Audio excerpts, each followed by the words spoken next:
د افغانستان د جبهه مقاومت ډلې مشر احمد مسعود د افغانستان د علماو زړونه وګټل. احمد مسعود یو پیغام را لېږلی. هغه ویلي دی چې د علماو خبره د کاڼي کرښه ده. هغه ویلي څنګه چې مخکې یو مثال و د مشرانو خبره د کاڼي کرښه ده، هماسې د علماو خبره هم د کاڼي کرښه ده.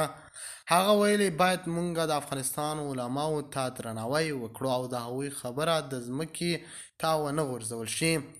د خرابات ټي وي چینل درنو لیدونکو سلام، ستړي مه شئ، وخت مو بخیر. هیله لرم چې جوړ او روغ به یې. په سر کې یادونه کوم که خرابات ټي وي چینل مو نوي سبسکرایب کړی، په درنښت سره خرابات ټي وي چینل سبسکرایب کړئ. د افغانستان د ملي مقاومت د جبهې مشر په پیغام کې اعلان وکړ چې د هیواد د علماو پریکړه له طالبانو سره جګړې پای ته رسوي. بي بي سي راپور ورکړی چې د افغانستان ملي مقاومت د جبهې مشر احمد مسعود په خپل پیغام کې پر طالبانو غږ کړی چې د نجونو د مخنیویو ښوونځیو د بیا پرانیستلو اجازه یې نه ده ورکړې، او ویلي دي چې طالبان به دروغجن ډول له زده کوونکو سره مخامخ خبرې کړي دي، د ښوونځیو دروازې تړلې دي.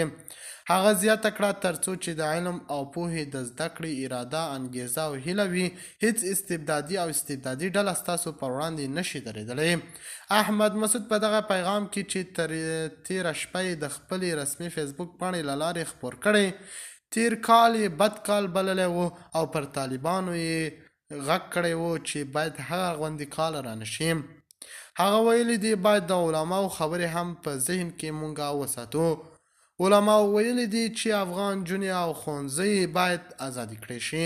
هغه ویلي دي علماو وایي دا په اسلام کې ښځو ته هم د درس ویلو دغه اجازه شته دی. د خرابات ټي وي چینل درنو لیدونکو دا و زموږ ته دې مهال چمتو کړی خبر. د نورو تازه خبرونو لپاره خرابات ټي وي چینل په درنښت سره سبسکرایب کړئ. د الله په امان، تر بیا خیر چارې.